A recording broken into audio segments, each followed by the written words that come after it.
what's for dinner today is going to be our chicken poulet or chicken. I have done a video on this before, so I'm just going to do it real quick and we're going to mix it all together, and you can look for the video below. You take some cup of water and some margarine, I'm sorry, not margarine, butter, and stick it in the microwave, melt it, and you take some stuffing mix, dry stuffing mix. You pour this over. Add 2 eggs.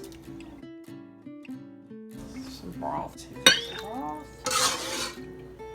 That's about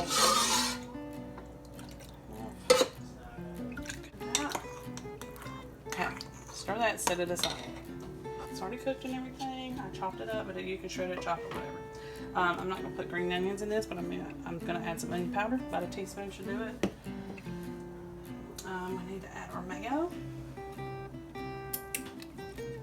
My family loves this stuff.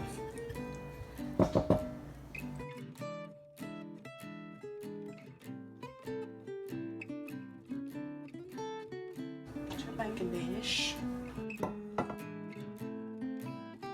You place half of the stuffing mix in the bottom of this pan, then you put the chicken mixture on that. And I just use the stuffing mix from Aldi's. You're supposed to use Pepperidge Farm. Half the time I can't find it anyway. So go ahead and you put all the chicken mixture in.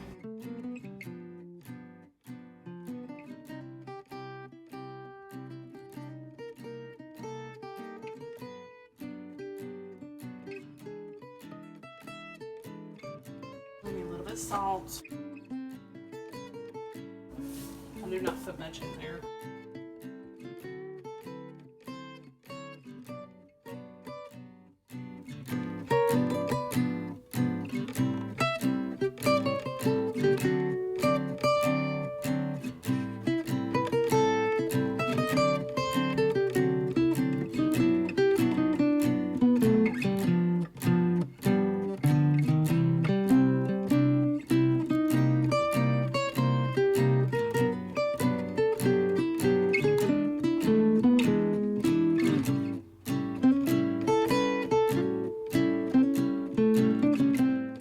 Okay, so for the last 5 minutes of cooking, you go ahead and take your cheddar cheese you shredded.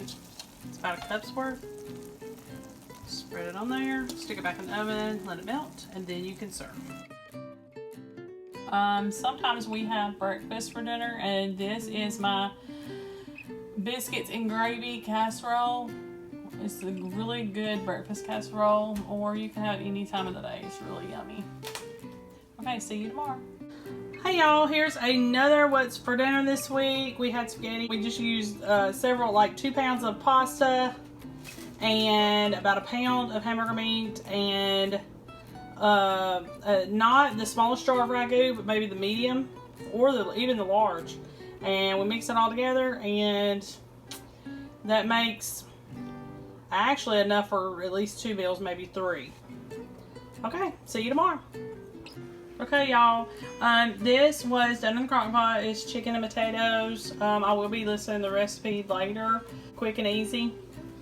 But you know, crock pot meals always are. And it's just a simple mix of bell peppers, onions, potatoes, just a mixture of things, and it was real easy. Okay, so on to the next meal. Okay, y'all, what's for dinner tonight is just a grilled steak and a salad. Real simple. We can probably pair a roll with that, and it would make a complete meal for us. Got these steaks on sale at Winn-Dixie, and just decided to do some steaks this week. Tonight's dinner, we had a lot of that steak left over. I'm going to make steak fajitas, and one reason for us is why this is a good idea is because, number one, the steaks are starting to dry out, and the marinade that I use for my steaks is the same marinade that I use for the fajitas.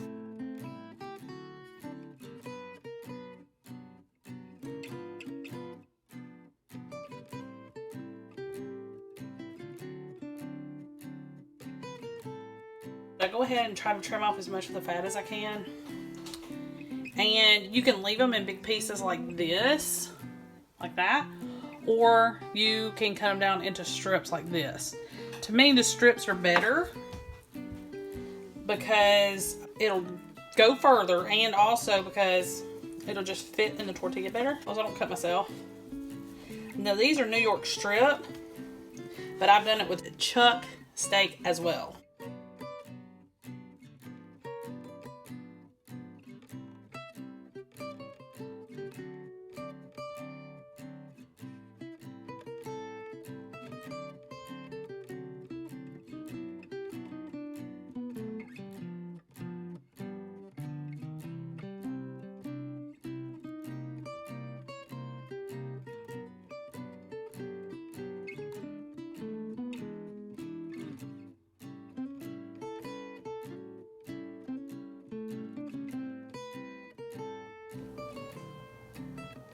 Okay, so I took just, you know, random bell pepper that I had instead of getting my frozen ones out of the freezer.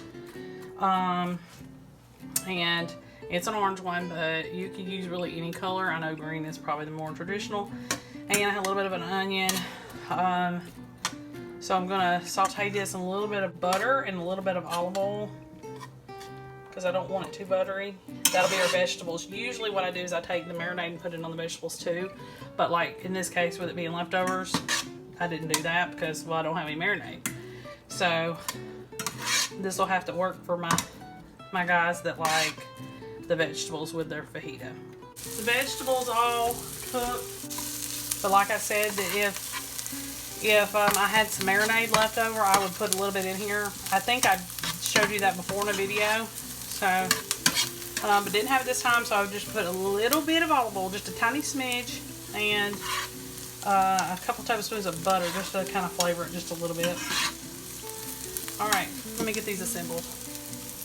Okay, y'all, so I'm getting ready to assemble this. We don't really warm up our tortillas, but you're welcome to do that. We don't do that anymore. We used to when the kids were little, but I just don't do much of that no more. If the kids want to do it, they can, but I don't do it. So we usually put our sour cream on kind of as a glue, and then go ahead and get some meat on there. I don't do many, like 3 or 4, because these are small tortillas, so 3 or 4 little pieces. Okay, so that. And then my son likes his peppers and onions, so I didn't make up much. You know, that wasn't much that I cooked up. Probably about a half of a bell pepper and half of an onion. And I did use white onion, but you can use yellow, white, it doesn't matter. Red, it doesn't matter. Okay, and of course cheese. You can use any type of cheese. And he likes salsa. Get a spoon for this. Okay. Put a little bit of that on there. You're all done.